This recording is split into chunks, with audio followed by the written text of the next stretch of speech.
आपको हम पहले ही बताए थे कि अगली वीडियो में हम आपको समांतर और श्रेणी क्रम संयोजन का हम प्रूफ देंगे। ठीक है, एक बात याद रखिएगा, प्रूफ जैसी चीज़ों को लगातार आप पूरा देखा करिए वीडियो में। अगर नहीं देखेंगे तो फिर आपका नॉलेज ख़राब हो जाएगा और इसका थ्योरी नॉलेज ख़राब होने के बाद आपका न्यूमेरिकल भी ख़राब हो जाता है।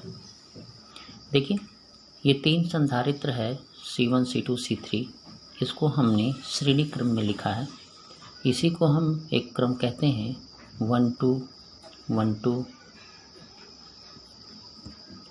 1 2 क्रम, है ना। ये श्रेणी क्रम है आपका।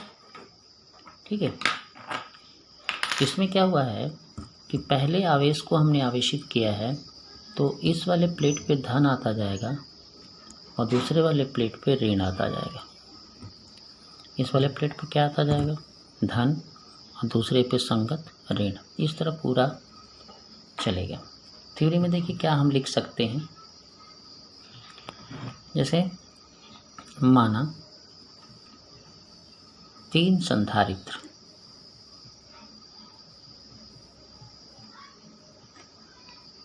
जिनकी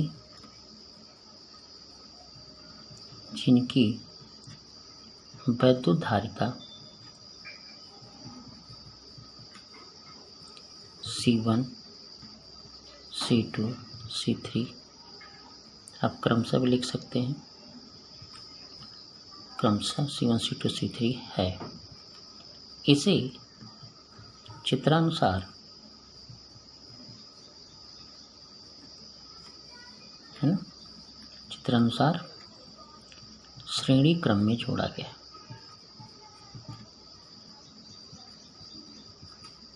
है।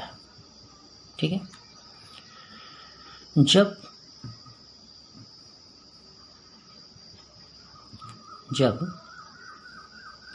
प्लस क्यू आवेश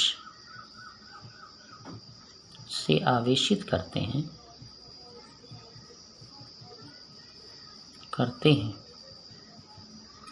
तो प्रत्येक संधारित्र के सिरों का विभवांतर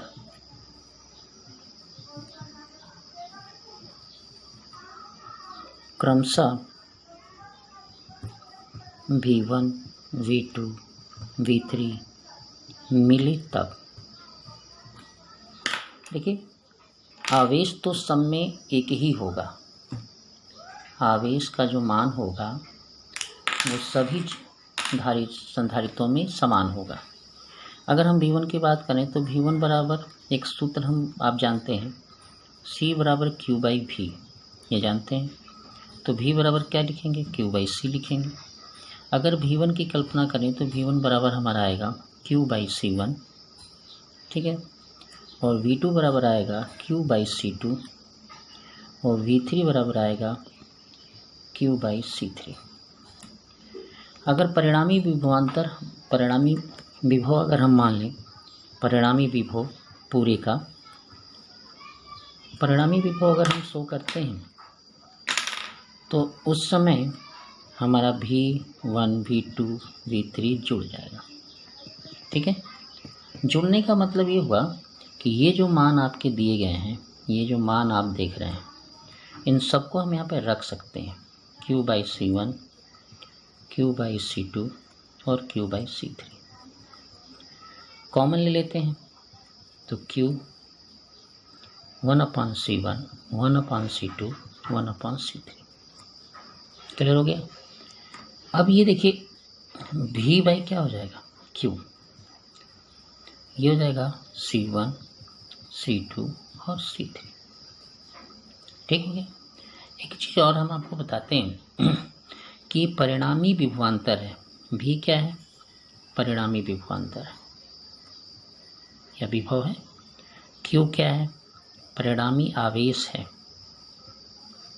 है ना। तो हम ऐसा भी कह सकते हैं कि परिणामी धारिता अगर C हो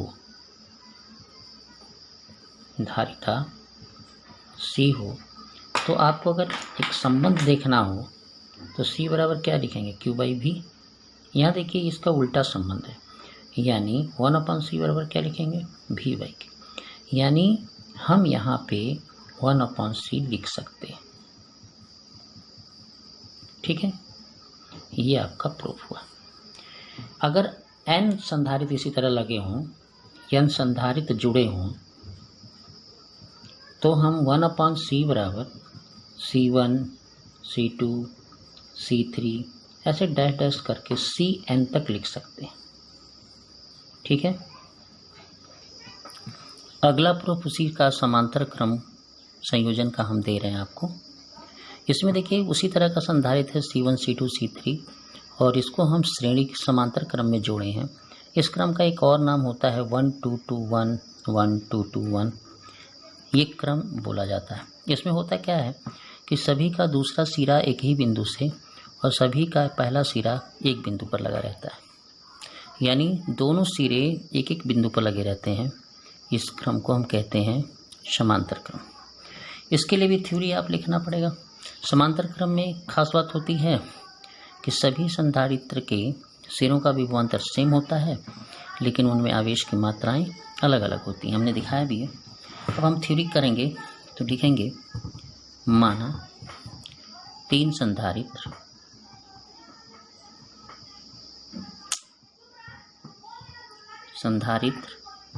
जिनकी वैद्युत धारिता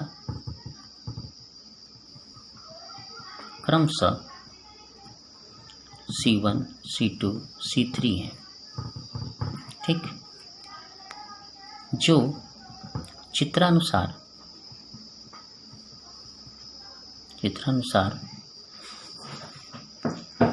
समांतर क्रम में जोड़े गए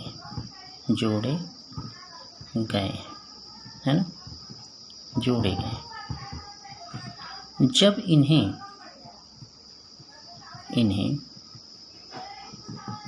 Q आवेश देते हैं तो इनके सिरों का विभवांतर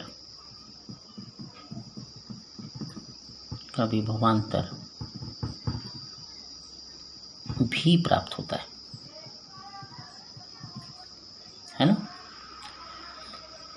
परंतु आवेश मान प्रत्येक संधारित्र में क्रमशः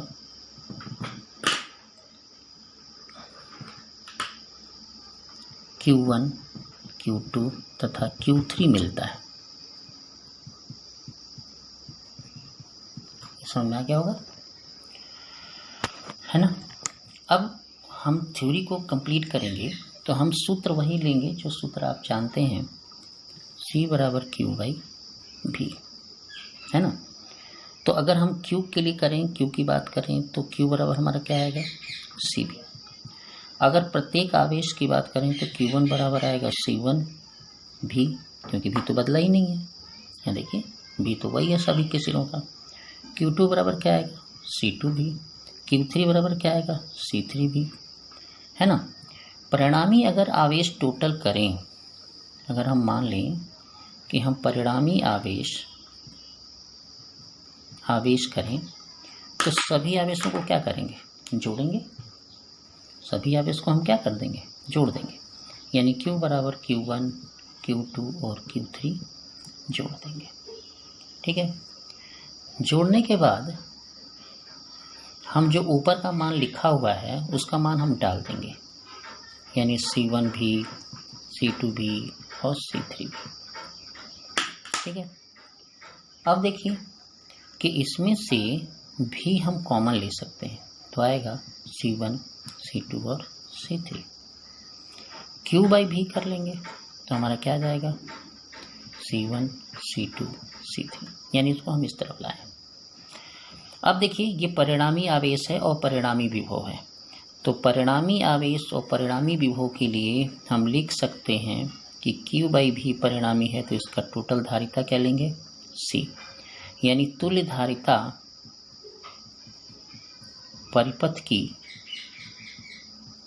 C हो तो C बराबर Q बाई V बराबर C1 plus C2 plus C3, यानी C बराबर C1 प्लस C2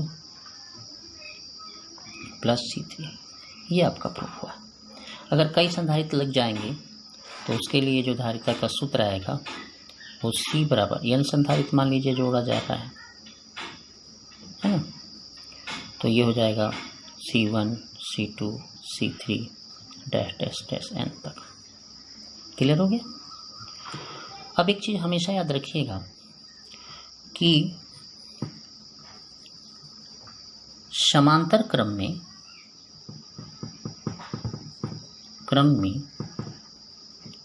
जोड़े संधारित्र का परिणामी मान बढ़ता है, यानी अधिक होता है।